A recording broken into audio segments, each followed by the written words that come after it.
This is What Matters Most, with your host, Paul Samuel Dolman, student, seeker, and the author of Hitchhiking with Larry David. Now sit back, relax, and get conscious. Enjoy the show.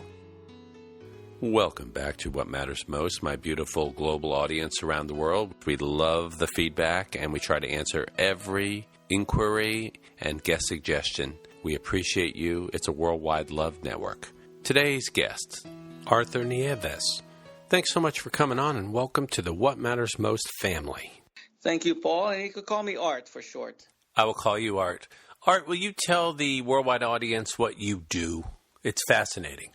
I am a law enforcement officer, and I have been in this business for 21 years and counting, and quite fulfilled in doing so at that. But on a high level, you're not just on the streets, you're working at a very high level. Yes, I am. But yet you do so much more than that. You're a unique oddity, at least by what I've come across. Talk about what you've been able to bring across the board, not only to your own agencies, but also to around the country. You're doing something unique. Yes, indeed. Before I entered this career, my hobby was in the metaphysics. So I've been meditating since about 25 years ago. I became a Reiki practitioner and eventually a Reiki Master. I also became an angel therapy practitioner in the process. I have practiced some healing arts like Tai Chi for several years. And this is based on some personal experiences of injury. So that's why I explored many of these modalities. And when I embarked on a career in federal law enforcement, I was entering an environment that may not be welcoming of such modalities, right? So I was kind of an undercover angel, as someone had told me, entering this place that can be dark. But I felt a sense of purpose and a calling to be in this agency, perhaps initially to use my intuition and instincts to solve crime. But later on, I found out it's not just that, but it's also to kind of be a light in a place that can be dark. So when I first started about 21 years ago, I was surrounded by many agents who are wonderful, but kind of left-brained, problem solvers, and not really into the arts that I talked about. But they sense, I feel, something in me that can be useful and acceptable in this environment, not just in my use of intuition, but also the presence of being sensitive and being caring and compassionate within the law enforcement community. And I can say within the past 21 years, I feel that this agency has changed, not just because of my presence, but people like me that I've met in the past 21 years within the agency. So I felt that my calling is not just to help solve crime, but also to heal some of the people here who are hurting and the agency as a whole, and be, like I said, a light in a place that can be dark. What's fascinating to me is that with these gifts you have, you didn't just open a tiny healing practice, lay hands on people, as 99.9% of the healers I know. I've been getting energy work for at least 30 years. It's changed my life. I've been meditating about that long. I've never met meditators, healers, Reiki masters who are drawn to that uber masculine, often violent and dark crime world, even though I see the genius in it. And you obviously are very sensitive. It's interesting that you were able to sort of walk the wire there and kind of do both. Yes, it was a struggle in the beginning, as you could imagine, right? So I have no prior law enforcement experience, neither did my family. And they were actually, particularly my mother, God bless her soul, was against it. But there's this inner calling that I felt, and I remember it vividly in the mid-90s. And part of it is also due to the fact of giving back to this country that had given my family so much. A little bit of background, I'm a Filipino immigrant. I came here when I was 13 years old with my brother and my parents with nothing but the back in our my backpack and our shoulders, right? Living in a small studio apartment in inner city with another family of four. So part of the reason I think I wanted to give back to this country is joining an agency, right, that serves a purpose, right? So that's one of the reasons why I joined, to give back to this country. And more importantly, like I said before, it's a calling. I felt inside me when I felt unfulfilled working in the corporate world for about 9 years after graduating from college that I need to be serving a society. I had this yearning for a sense of purpose. Sure, making money in the corporate world was nice, but it was not fulfilling. So I underwent a metamorphosis in my mid-20s, I guess, where I embarked on searching for a career that would be fulfilling and serve society. So that's why I joined this law enforcement agency, because it served both purpose. Having joined that in the beginning, like I said before, I was surrounded by this uber masculine guys, former cops, former troopers, former military guys, and here I am, a Filipino immigrant with, with nothing but a corporate career background. But despite that, I still felt welcome, despite the difference, and that was important to me, because I was comparing myself to them, and I was very insecure in the beginning because it was intimidating, but because I was welcomed and accepted for who I am, that eased the transition a little more. So little by little, as years have passed, I've become more acclimated to the profession. At the same time, not losing myself and providing that light, like I said earlier, to this place that can be dark, just by my mere presence. I think, and it's graduated to the point where I actually teach it. After 21 years, I've given classes in the academy on meditation and even Reiki, to the point where it's accepted as society accepts it now more than it did 20 years ago. I think law enforcement agencies and even the military has now embraced such modalities like yoga and meditation. So that to me is fulfilling my purpose, because I didn't feel that 21 years ago, of course, but now I could see why my presence is needed here. And I'm happy to do it, more importantly. It doesn't feel like work to me to teach these guys how to handle stress, how to move forward after experiencing a traumatic incident, and different ways to do it other than the clinical ways. And I'm also clinically trained, so I have my master's degree in counseling. But if that's not enough, if medication is not enough, and I'm not a big fan of that, I expose them to other non-traditional therapy options, such as meditation, Tai Chi, Reiki, and other things that may help them. I don't push this on them. I just offer it to them as possible options if nothing else works. That to me is quite fulfilling, because it doesn't feel like work to me. It feels like I'm waking up, looking forward to go to work every day.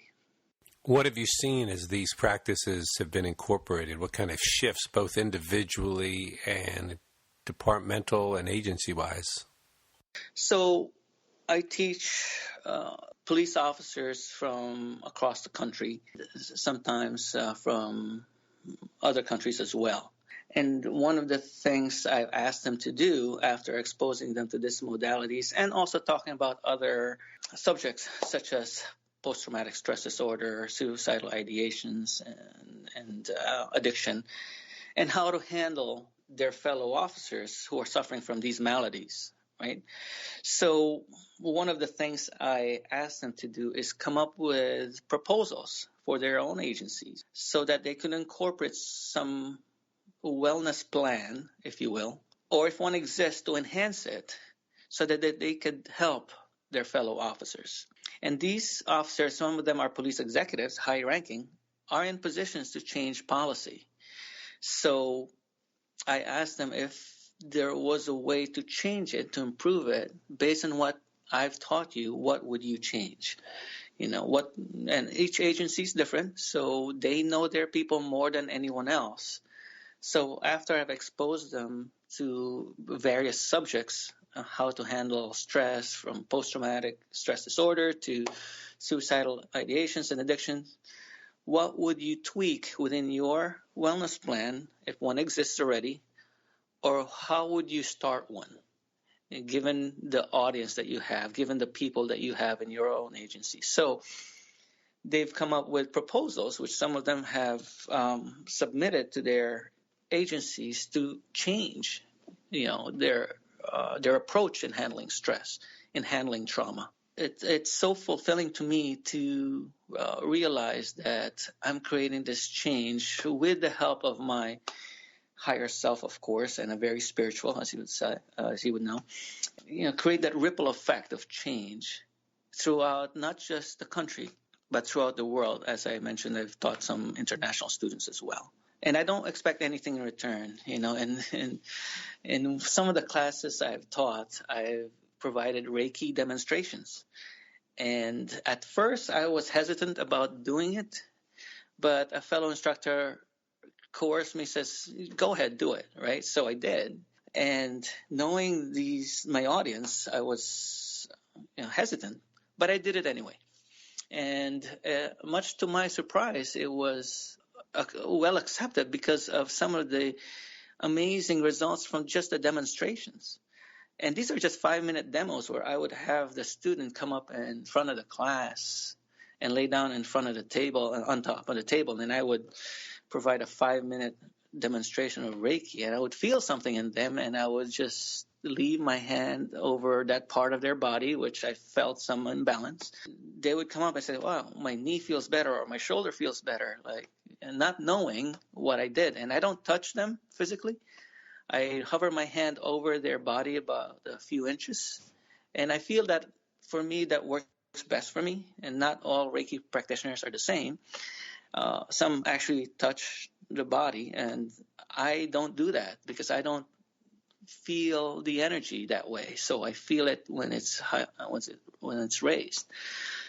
So some of the results are borderline miraculous, and to this day it gives me goosebumps because I don't know what they're going through when they're in this 5-minute demos, right? If Reiki, it just works on the presenting issue at that time in their life. And like I said, I'm surprised by some of the results with just 5-minute demos, and they would ask me for formal sessions afterwards, actually. Yes, I could see the change that has occurred because I'm exposing them to these modalities that they probably have not heard. 90% of them have not heard of these things before. But the exposure is enough, I think, to create that ripple effect. And I'm happy to provide that. And more importantly, I don't ask for anything in return. For some of these people that ask me for formal sessions, I just ask them, after I give them a formal session, to donate to your favorite charity or practice some random act of kindness, pay someone a compliment, and that's enough for me. At this point, that's all I ask for. So it completes the circle, so to speak. You're in the infinite flow. You already have everything. I'm smiling. I can feel it. And when you're in that place, when I am in that flow, and I am a lot, everything just continuously provided to me. And every time I give, the universe gives back tenfold. Not always from the same people. It doesn't matter. The organism's this gigantic one unison, and you live in abundance. And to serve, it's the highest feeling. It's like a drug in a good way, rather than anything the ego chases, which is so fleeting, like a sugar high, and then you feel like shit. You definitely are tapped in. Art, when did you first know you had this connection to something higher and that this gift? You can just feel it.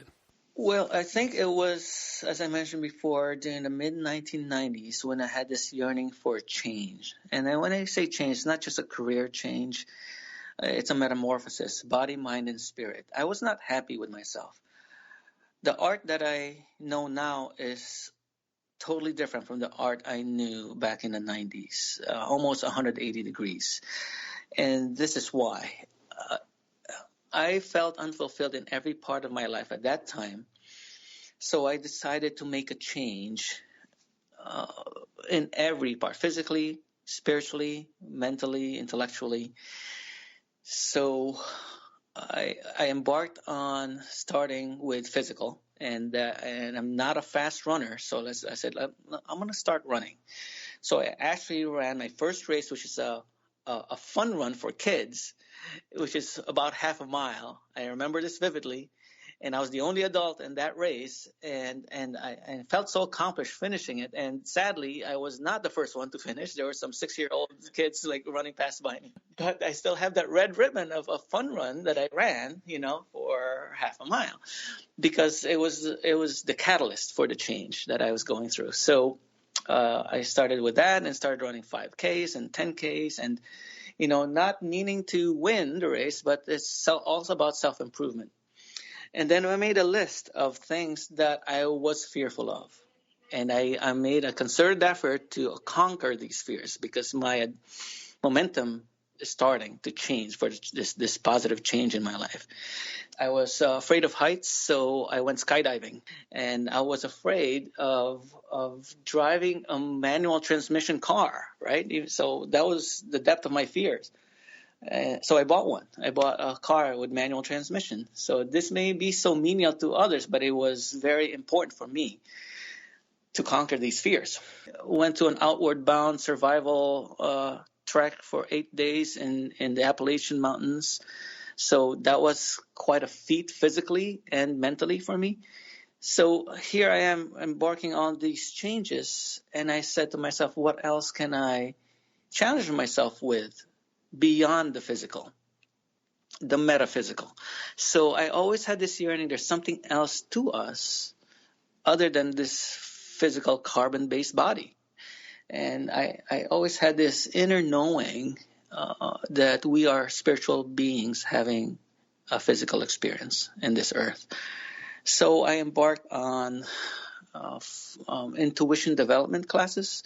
So I started taking some meditation classes. And at first, as many first-time meditators would have, it was frustrating. But I continued because I had this yearning for change metaphysically above the physical. So I started taking these classes and tuning in some meditation tapes that I liked, and influenced by many people from Bernie Siegel to Wayne Dyer to Joan Borisenko, and many others. But those are the few that come to mind now. And it just took off, right? And someone asked me, how'd you get into Reiki? And so here I am, as a brand new law enforcement officer, and I was looking for a meditation class in the area I was living, and I found one, and this person was a Reiki Master. And I said, what's Reiki? And she said, well, why don't you give it a try? And here I am, quite open-minded, says, all right, give it a shot. So the hour session took more than an hour and a half, because the feeling I felt while I was laying down on that table was nothing short of euphoria. And here I am meditating for many years already, and I know the effects of it, the relaxation effects, but nothing could compare to the hour and a half I was on that table, where I was hovering between two realms, it feels like. And I did not want to get out of that state. I remember that vividly. And the first thing out of my mouth after that session was, wow.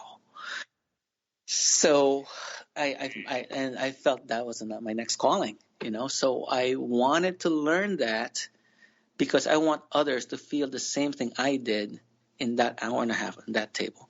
So that's why I embarked on that. So here I am, like, propelling myself to learn more about anything above the physical, because I always believe we are more than just physical beings. I also learned Tai Chi prior to learning Reiki, and this is because I injured my back. Again, this is in the mid-90s. Doctors, chiropractors, physical therapists could not figure out what was wrong with it and how to help me. It was so bad I couldn't drive more than half an hour. I couldn't sit more than half an hour before excruciating pain in my lower back would occur. Until someone told me about taking Tai Chi. So I used to take the hard martial arts in the past and said, what's that going to do? So what's the slow movements going to do to me? But I was desperate, so I gave it a shot. I started under the tutelage of this older Chinese gentleman who didn't speak English, kind of reminded me of Mr. Miyagi from the Karate Kid, right? And I studied under him for after 2 weeks. I was very frustrated, but I noticed my back pain started to subside. I said, there must be something to this. And then after a month, the back pain just went away completely and never returned.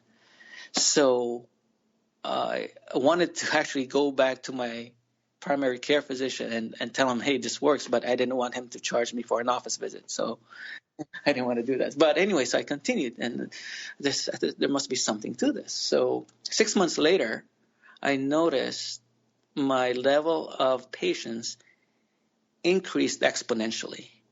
So I don't know whether it's the slow movements of the exercise that slowed down time for me. I don't have an explanation. That's what I attribute it to. And so I continued. And that's when I started studying more about energy work. So that's how it all began. This metamorphosis of change started because I had this yearning. I had this desire to improve myself, body, mind, and spirit. And it continues and continues to this day. I am a lifelong learner and teacher. I don't see myself stopping. And part of the reason is it's because we are supposed to learn, One of the articles I wrote in a law enforcement art magazine is titled, The Journey is Your Destination. The saying that it's not the destination, it's the journey. So I think what gives us passion in life is the space between the initial goal setting and the destination. The space between those 2 points is what gives us passion for life. And that's what propels me to continue to be a lifelong learner and teacher. And I teach this to others because a lot of times I discovered that many people don't know what they want to do, and they just live their life as automatons, following what society dictates as what's right for them. Rather, I say, why don't you find out what's right for you by finding what your passion is, and then enjoying that journey in pursuit of that passion, right? And once you attain that goal, you set another goal and enjoy that journey again, because that journey is our destination.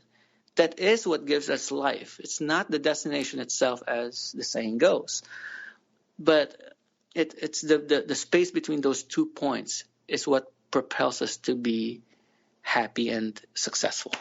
I love that, and I feel like we all have that divine seed within us, and if we water it, it just grows. And for me, the hunger to learn and continue to expand has become almost insatiable, not like a compulsion, but a lot of the trivial things just dropped away because they don't seem compelling or that interesting when I could be tapping in or finding a new idea or concept. And of course, with this show, which is the greatest blessing ever, I get to talk to, now we've done over 500 of these, the most interesting people, fascinating people around the world.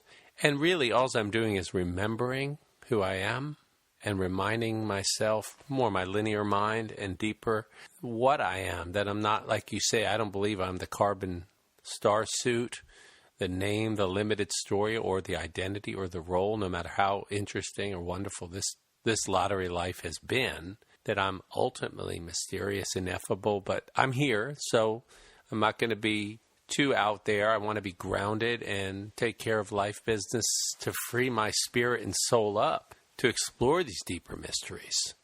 I was curious, because you kind of are unique in that you straddle these different worlds. Do you have any theories on why as a society we're so violent, where we're averaging almost a mass shooting a day in America, and every year over 30,000 dead from guns? It's like 10 times what 9/11 was, which was this, we had this tremendous outcry and response.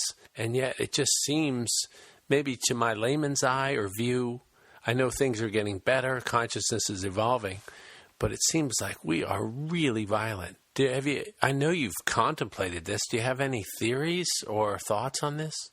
What I believe is that these things happen in order for us light workers to shine even brighter. I think in order for the yin to exist, the yang must exist also, right?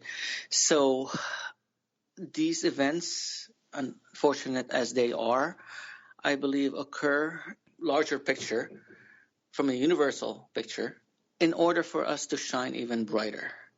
And I think it's almost inevitable that we have to, right? Because this can't continue the way it does, because we, even as human beings and not just spiritual beings, have to make that change, right? It has to happen, because inevitably we cannot sustain such pain for so long. Even our emotional pain, let's say individually, from a microcosm of one person who is angry all the time, right? So if that person is angry all the time, he cannot or she cannot sustain that without being exhausted.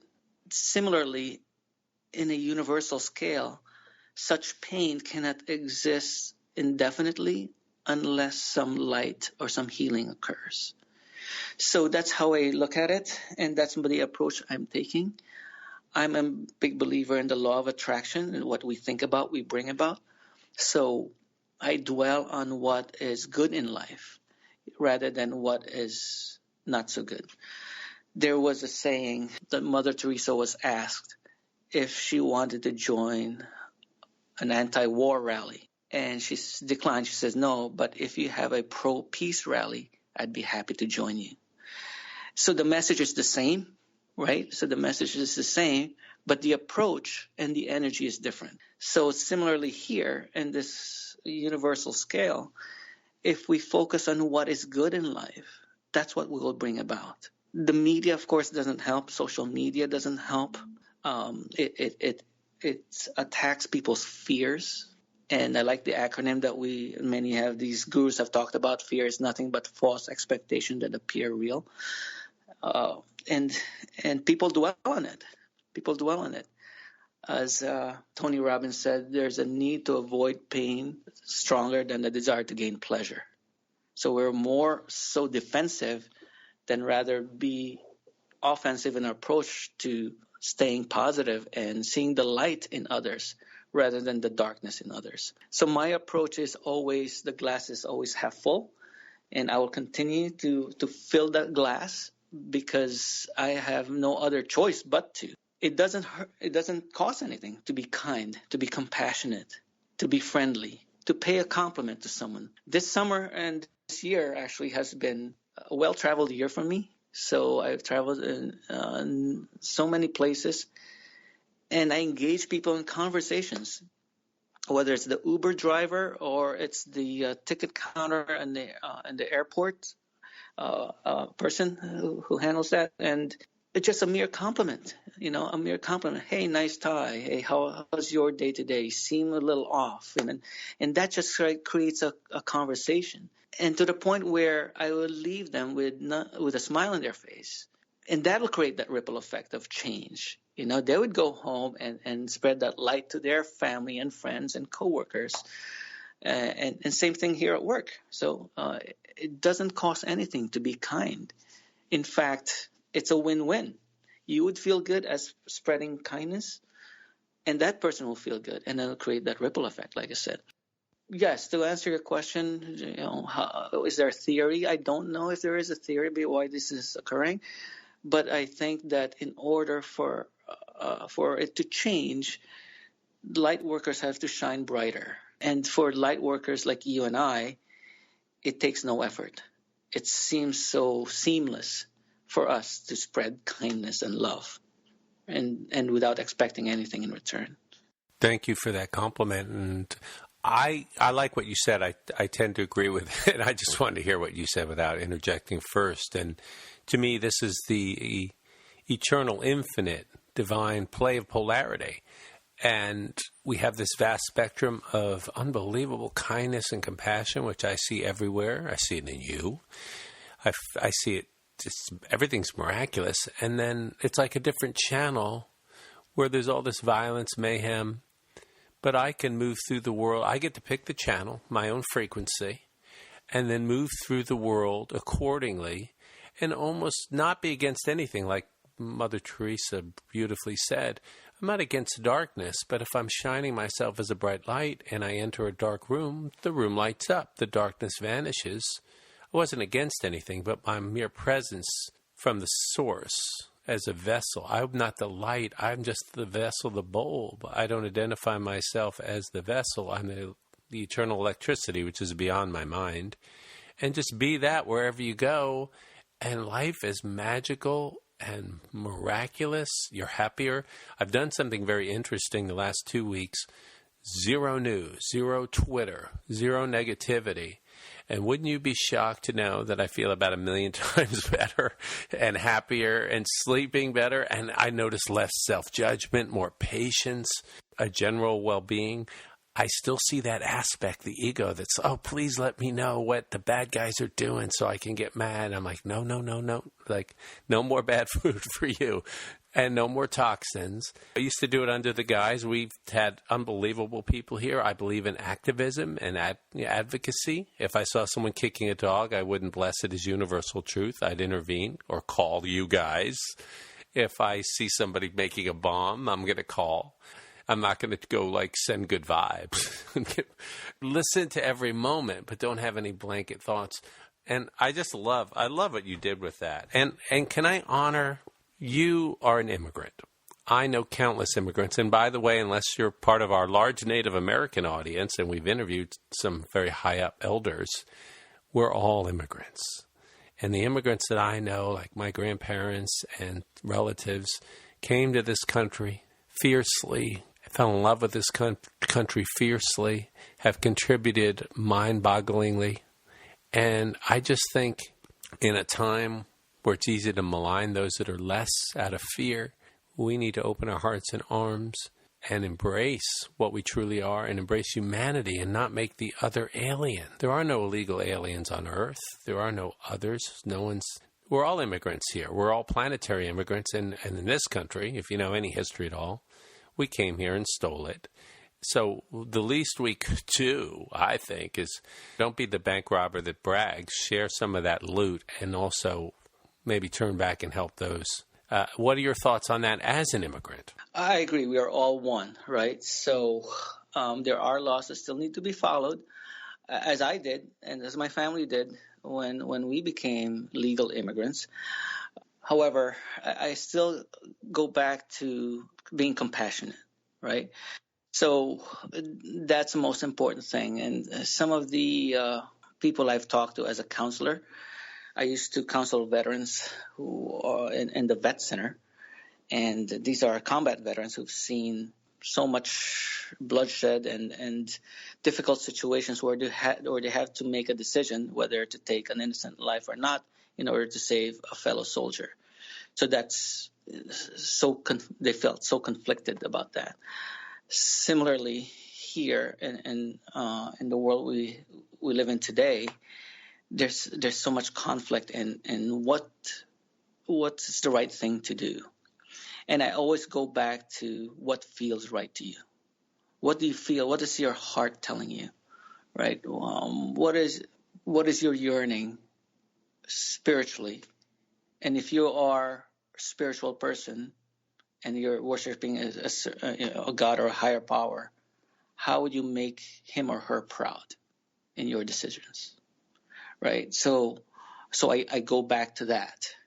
I go back to that. All right, what would make God or a higher power proud of me, right?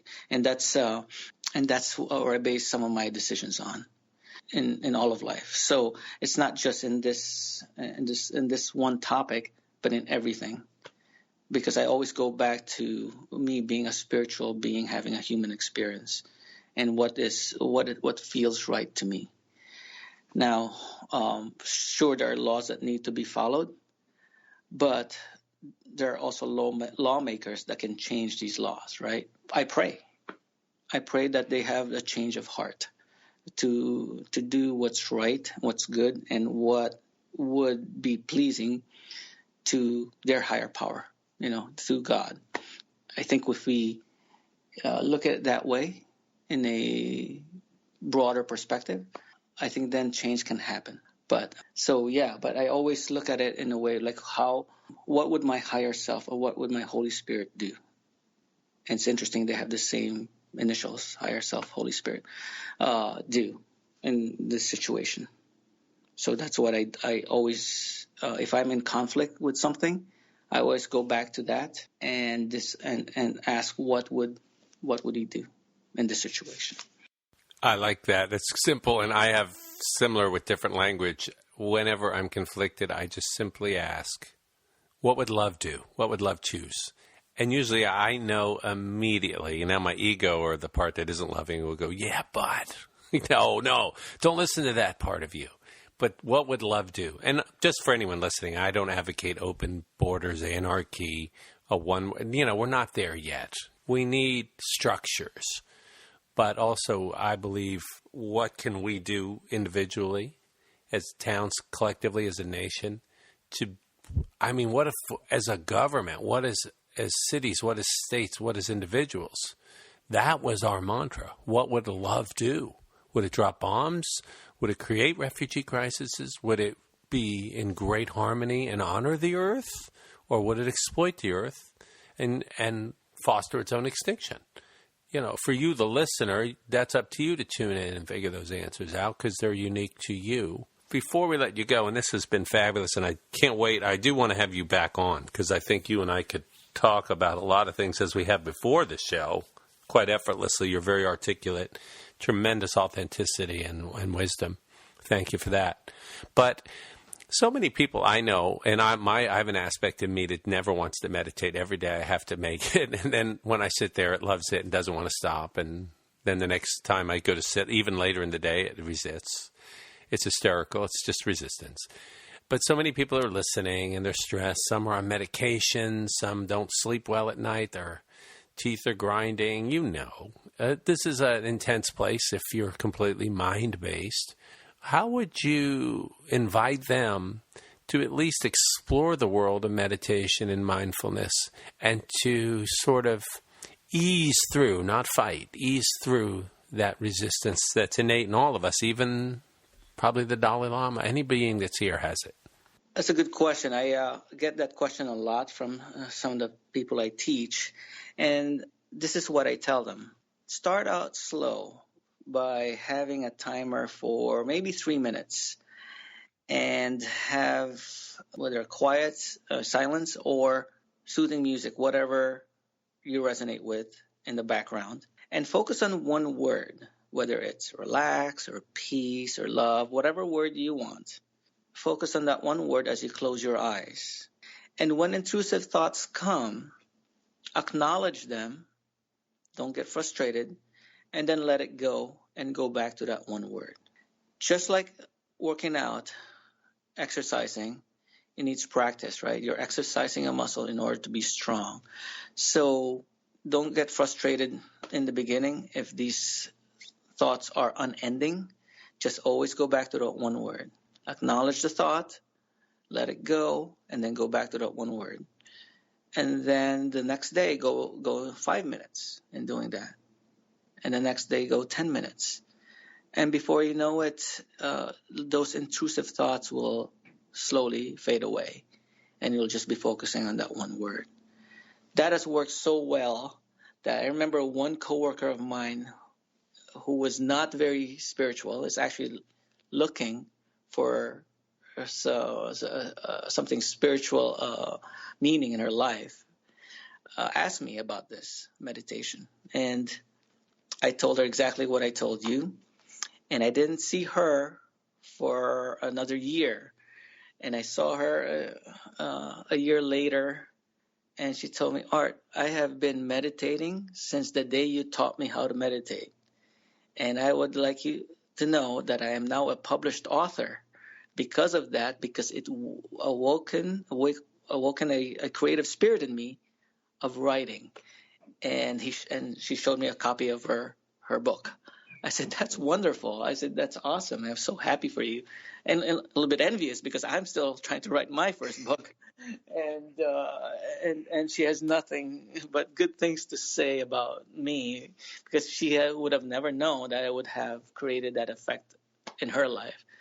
And so now, we're talking about the ripple effect. In the book she wrote, it's a collection of poems and prose that she wrote about her life, and it's spreading that good news of positive things and inspirational things to others, for others to read, all because I taught her how to meditate. And I'm not patting myself on the back. I'm just helping her, because that's just me being kind-hearted and helping her discover her spiritual self. And these are the effects of it. So that's how I teach my class, and just in learning meditation, and it's worked wonders, as that example shows. Well, I'm going to pat you on the back. You don't have to pat yourself on the back. Thanks. And the audience will too. This has been a delight, and you are a living example of the difference between living from